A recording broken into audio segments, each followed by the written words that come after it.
Hello everyone, welcome back to HardReset.Info channel. In today's video, I want to show you how you can easily assign side buttons to multimedia on your HyperX PulseFire Haste 2.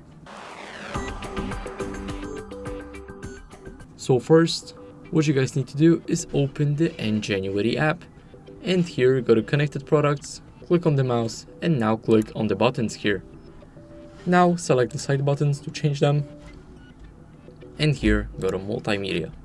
Here you can choose between play, pause, stop, next, previous, mute volume, or volume up or down, depending on your preference. And after you choose your option, simply click Save to Mouse, and now wait for it to sync. And that's it. Thank you guys for watching, make sure to leave a like, subscribe, and see you in the next video. Bye.